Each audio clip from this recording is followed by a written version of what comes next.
Olá, meu nome é Gabriela Monique Campos, eu estudo no Colégio Estadual Jardim Porto Alegre, participo do Clube de Ciências Cientistas do Jardim, tenho 17 anos e estou no terceiro ano do ensino médio. O meu orientador é o Ernesto Osvaldo e somos de Toledo, no Paraná. O nosso trabalho é a interação de O2 com filmes finos.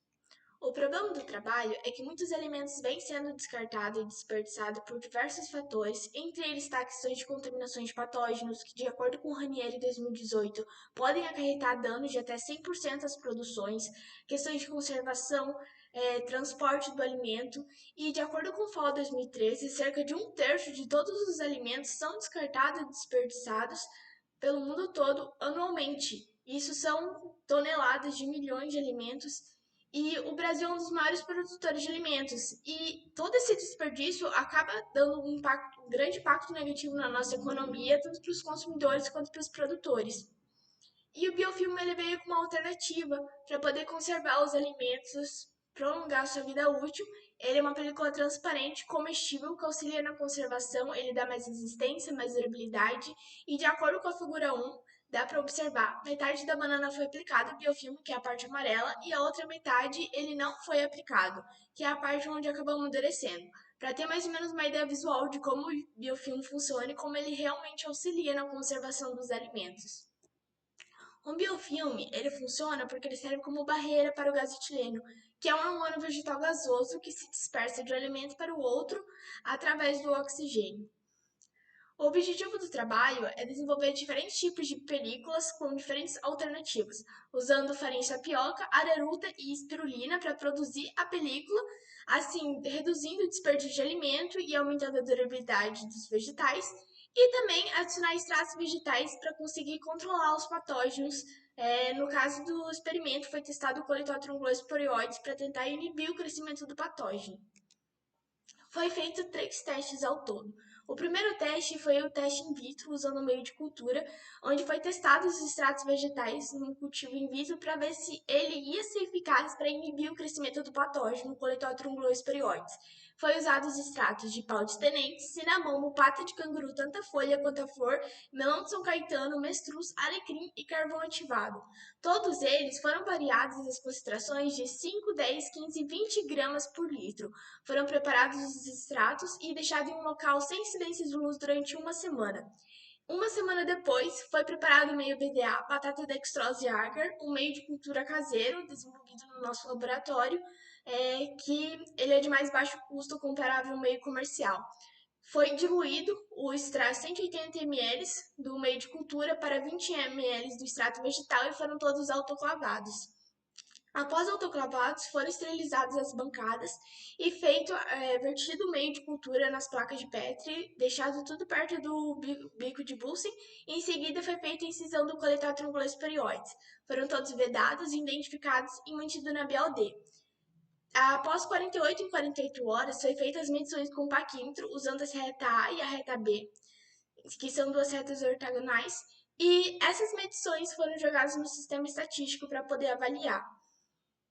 O segundo teste foi o preparo do biofilme juntamente com o extrato vegetal, onde foi variado tanto a farinha de tapioca, a araruta e o espirulina das concentrações de 3 gramas para 100 ml de água e diluído juntamente com o extrato de cinamomo e o extrato de uva do Japão. O extrato de cinamomo e de uva do Japão eles foram variados de 5, 10, 15, 20, 25, 30, 35, 40, 45 e 50 gramas por litro.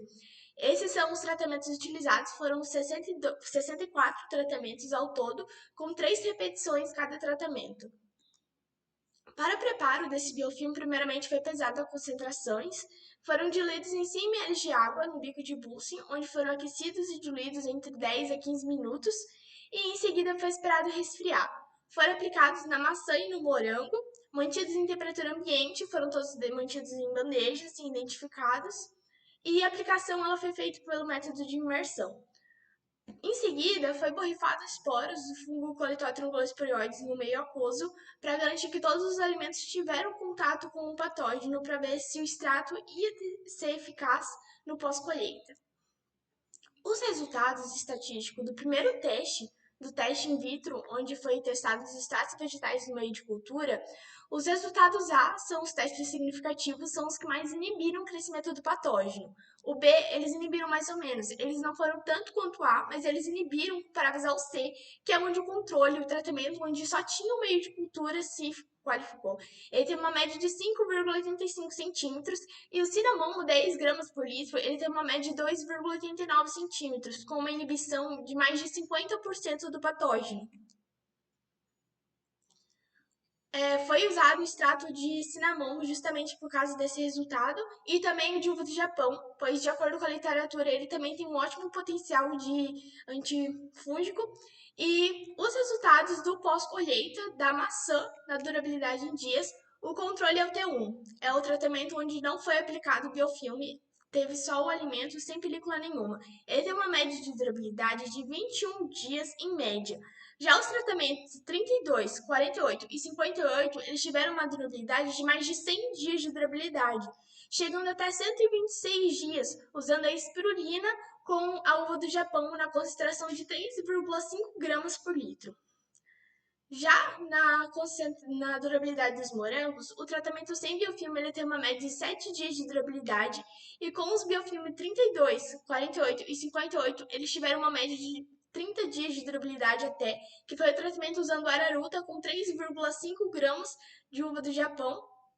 Todos os tratamentos utilizando a uva do Japão, eles foram eficazes, eles não o extrato vegetal ele não tirou a eficácia do biofilme e, além disso, ele também teve um ótimo potencial, pois ele não teve contaminações, não importa da concentração, desde as mais baixas às mais altas.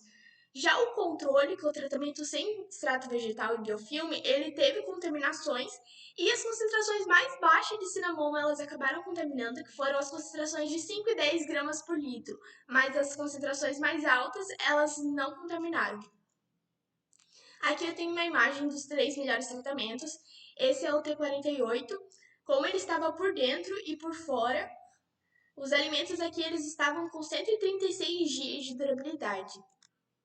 E esse é o T58.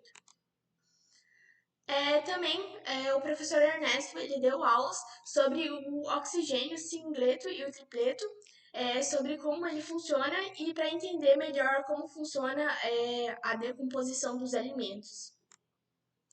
Considerações finais são que no teste in vitro o extrato mais eficaz foi o cinamomo 10 gramas por litro.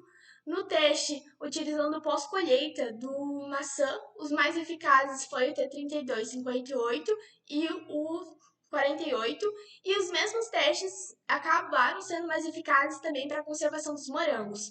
O 58 é a espirulina com 3,5 gramas de uva do Japão, 32 farinha de tapioca com 0,5 gramas de uva do Japão e o 48 foi 3,5 gramas de uva do Japão juntamente com a araruta. Essas são algumas das principais referências do meu trabalho e esse é o meu trabalho. Muito obrigada pela atenção.